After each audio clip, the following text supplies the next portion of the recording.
প্রশ্ন করেছেন জুমার সালাতের আযান কয়টি হবে? শুকরান ভাই। প্রশ্ন, জুমার দিন আজান কয়টা দেব, একটা না দুইটা? সহিহুল বুখারী কিতাবুল জুমআ হাদিস নাম্বার 915 এবং 16। যারা দুই আজান দেয় তারাও এই হাদিসকে কেউ অস্বীকার করে না। আল্লাহ নবীর জামানাতে একটা আজান ছিল। কয়টা? আর জোরে বলেন চাচা। এই ঝামেলা তো চাচা আপনি করেন, তাই না? এটা যুবকরা করবে না এই ঝামেলাটা, এটা চাচাদের ঝামেলা।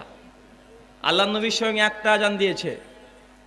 আবু বকরের জামানাতে একটা আজান হয়েছে, ওমর ইবনুল খাত্তাবের জামানাতে একটা আজান হয়েছে, আলী বিন আবি তালেবের জামানাতে একটা আজান হয়েছে, ওসমান বিন আফফানের জামানায় প্রথম অর্ধ খিলাফত একটা আজান দিয়েছে ওসমান বিন আফফান, শেষ দিকে গিয়ে দুইটা দিয়েছে।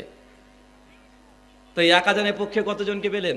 নবীকে পেয়েছেন, তিন বড় বড় খলিফাকে পেয়েছেন, আর ওসমান বিন আফফানের অর্ধ খিলাফত পর্যন্ত পেয়েছেন, মানে 3.5 খলিফা। তো বলেন তো চাচা, একটা দিবেন না দুটো দিবেন? একটাই আফজাল, এটাই দেন।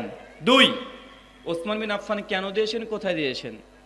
কারণ তিনি যখন আজান দিচ্ছিলেন, সুন্নাতি এক আজান, প্রথম আজান দিচ্ছিলেন, সেই সময়তে মসজিদ থেকে মসজিদের বাইরে আওয়াজ যাচ্ছিল না। আর সাহাবীরা সেই সময় জাওরা নামক জায়গাতে তারা ব্যবসা করতেন। তো কখন জুমা শুরু হয়ে যাচ্ছে সাহাবীরা বুঝতে পারতেন না, কখন খুতবা শুরু হয়েছে, খুতবা তো একটা ইবাদত, বুঝতে পারতেন না। ওসমান বিন আফফান তখন বললেন, যাও জাওরা নামক ওই বাজারে গিয়ে একটা আজান দাও, যেন মানুষ বুঝতে পারে আর মানুষ মসজিদে চলে আসে। তার মানে আমরা বুঝলাম ওসমান বিন আফফান দ্বিতীয় আজান কেন চালু করেছে, কারণ প্রথম আজান বাজার পর্যন্ত পৌঁছাচ্ছিল না। চাচা বুঝতে পারছেন না? বুঝতে পারছেন তো? মানে প্রথম আজান যেটা সুন্নতি আজান নবীর, ওই আজান বাজার পর্যন্ত পৌঁছাচ্ছিল না, এই জন্য দ্বিতীয় আজান চালু করেছে। আচ্ছা বলেন তো, এখন প্রথম আজান ওটা বাজার পর্যন্ত পৌঁছায়? মাইক্রোফোনের মাধ্যমে চলে যায় না? তো এখন প্রথম এক আজান দিলে দ্বিতীয় আজানের দেওয়ার যে উদ্দেশ্য, সেই উদ্দেশ্যটাই এক আজানের মধ্যে ঢুকে গেছে। তা দ্বিতীয় আজান কেন দেবেন? তারপরে বলি না যে দ্বিতীয় আজান দেওয়া জায়েজ নয়।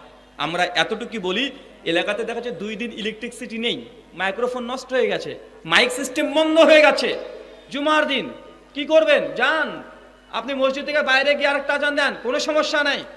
কিন্তু আপনার এই মাইকে প্রথম আজানের সাউন্ডও যতদূর যায়, দ্বিতীয় আজানের সাউন্ডও ততদূরই যায়। যায় কি যায় না? কথা বলেন তো। ওসমান বিন আফফান প্রথম আজান মসজিদে বাইরে যাচ্ছিল না, সাহাবীরা বুঝতে পারছিলেন না কখন খুতবা শুরু হয়ে যায়, এই জন্য দ্বিতীয় আজান দিয়েছে।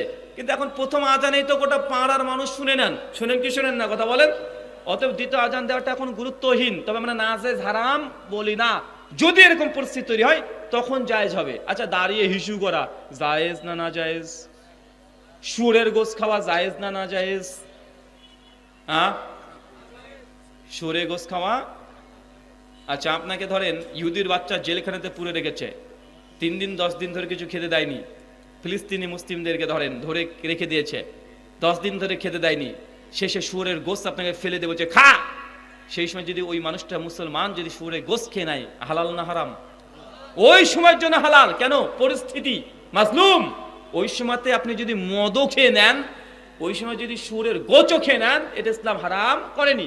সূরা বাকারা 173 নম্বর আয়াতের শেষ অংশ। ঠিক, দাঁড়িয়ে পেশাব করা সুন্নাত নয়, বসে পেশাব করতে হবে। কিন্তু আল্লাহ নবী জীবদ্দশাতে কয়েকবার তিনি দাঁড়িয়ে পেশাব করেছেন। সহিহ বুখারী কিতাবুত তাহারাতের 226 নম্বর হাদিস। আল্লাহ নবী একটা বড় স্তূপের কাছে গেলেন, তিনি দাঁড়িয়ে পেশাব করলেন। কেন? হাদিসে বর্ণনা আছে যে ওখানে এত জঙ্গল ছিল, মানে বসতে গেলে তার নাপাক বেশি হয়ে যাবে, এই জন্য তিনি দাঁড়িয়ে পেশাব করেছেন। মুস্তাদরাক আল হাকিম আল সাহিহাইনের মধ্যে একটা রিওয়ায়াত আসছে যে আল্লাহ নবী আরেকবার তিনি দাঁড়িয়ে পেশাব করেছিলেন। কেন? উটের পিঠ থেকে পড়ে যাওয়ার কারণে পায়ে চোট লেগেছিল, ভাঁজ করতে পারছিলেন না, বসতে পারছেন না, এই জন্য তিনি আরেকবার তিনি বসে দাঁড়িয়ে তিনি পেশাব করেছেন। তার মানে এই দুটোকে দলিল বানিয়ে এখন কি সারা জীবনকে দাঁড়িয়ে হিসু করবেন নাকি? আরে যদি পরিস্থিতি আসে আপনি দাঁড়িয়ে বসে হিসু করেন, বসে করেন, শুয়ে করেন, ডিগবাজি মেরে করেন, পরিস্থিতি যদি অনুকূলে না হয়। ঠিক দ্বিতীয় আজান যতক্ষণ পরিস্থিতি না আসছে ততক্ষণ সুন্নাত নয়, এক আজানই সুন্নাত। দেখেন 3 খলিফা একটাই দিয়েছে। আচ্ছা বলেন তো, কোরআন মাজিদে কয়টা আজানের কথা আছে? কয়টা? সূরা জুমা 9 নম্বর আয়াত, একটা আজানের কথা আছে। ভাই একটাই দেন। শুকরান।